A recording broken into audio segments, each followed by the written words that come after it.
What's happening, everybody? Welcome back to O'Leary's Garden, where life is a garden. This morning, I'm going to tell you my story. It's Sunday morning here, and I just wanted to, while I'm having my coffee, sit down and talk to you guys a little bit about why I'm doing what I'm doing and how I got here.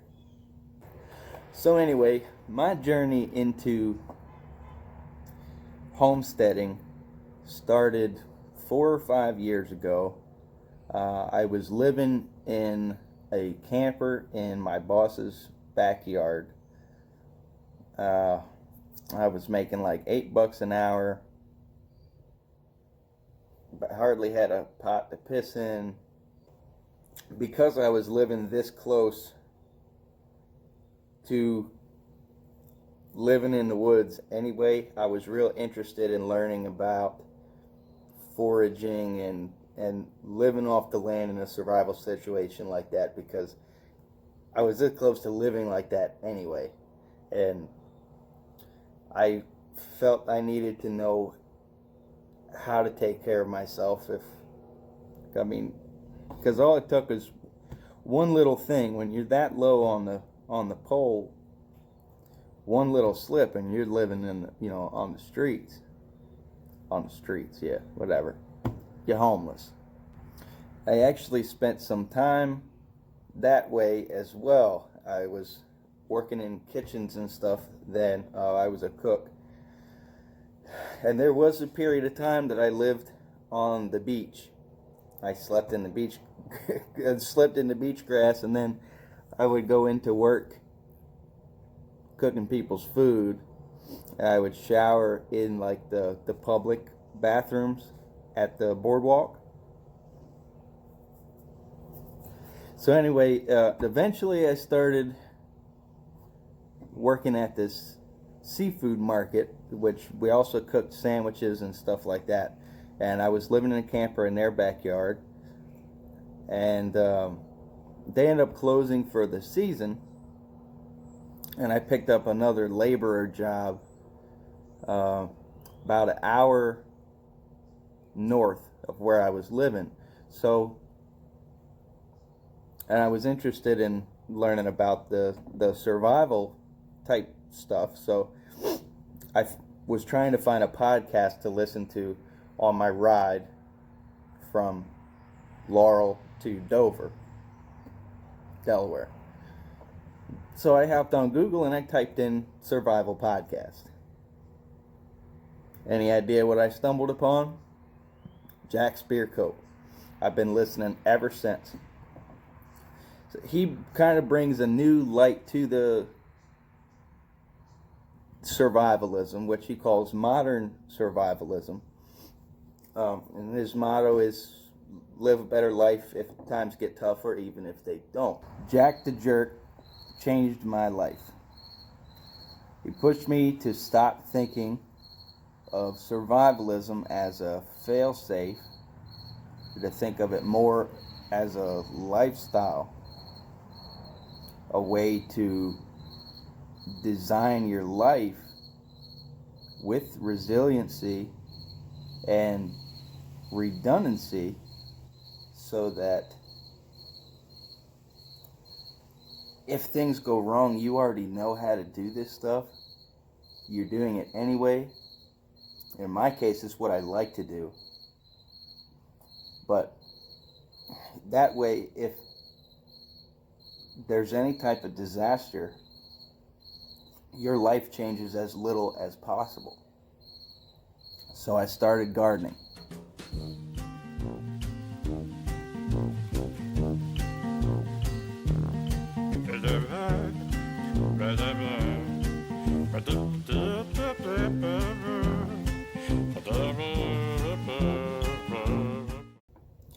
I tried all kinds of stuff. I got so excited about it. I wanted to try everything under the sun. I wanted to learn all of it. And I did as much as I could with what I had. And I was pretty successful. I grew a lot of shit.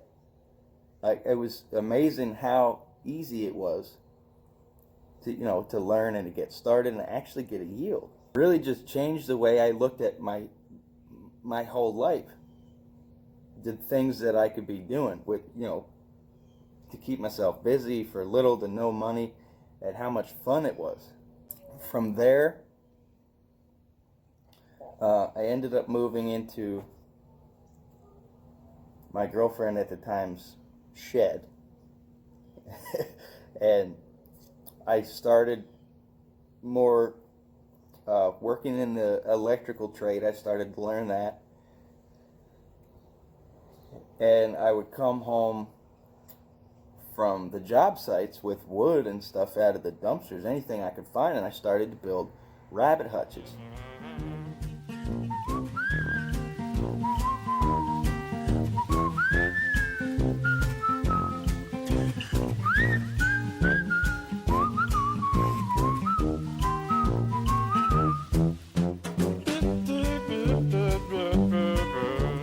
And this is when things started to get real for me, because now I'm gardening meat.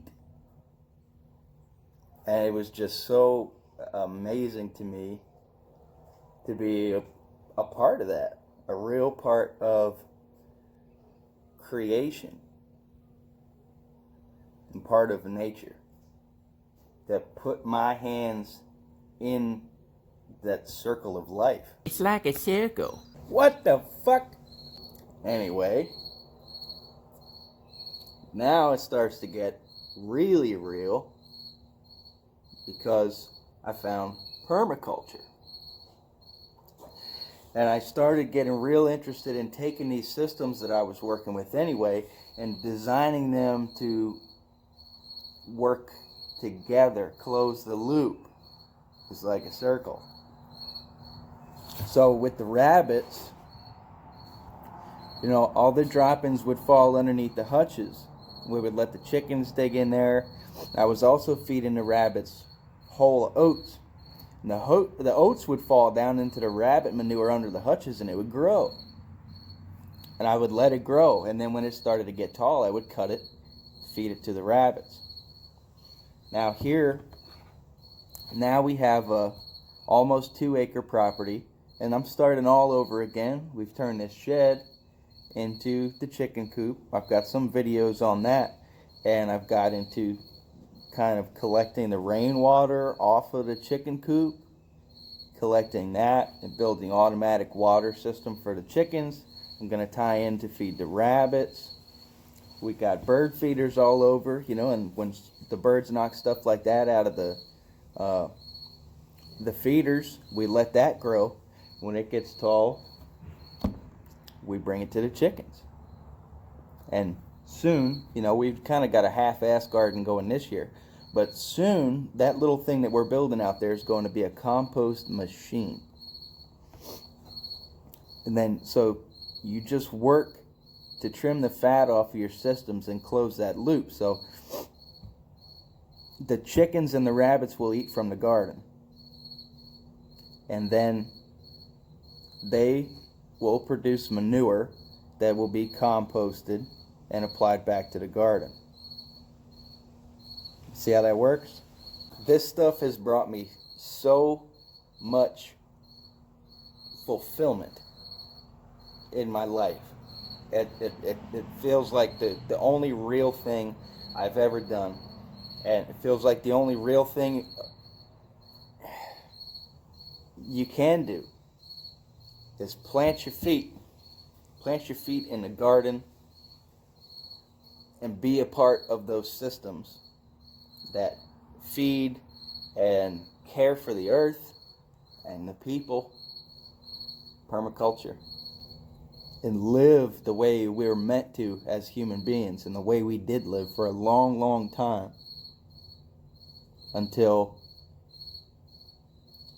whatever happened to us. Somebody knows. I don't know. I don't care to know why we are how we are now. I just want to get back, and I want to help you get back. And I'm not as good of a public speaker as Jack, but I can do this stuff, and I love to do it, and I'm gonna keep doing it. I'm gonna keep talking to you, even though I might not sound as smart, get used to seeing my face here, because I ain't going anywhere. And once you get these types of systems in place, you have so much abundance of food and entertainment and work on your property that you can't ask for anything else. And then it gives you so much more to play with. You know, now you got a shitload of habanero peppers. What the hell am I going to do with these? Let's try some hot sauce. Maybe it turned out a little watery. Tastes good as hell. And I'll figure out how to fix that. How to make it better. It's my first time. I told you that. Okay? But it's better than seeing them rot, right? Try. I can't say it enough. Try. Do it. Stop thinking and start doing. Get your ass out there and get to work. You will not regret it. It will change your life. Thank you, Jack. We'll go ahead and wrap up there. I've told you all I care to tell you about me.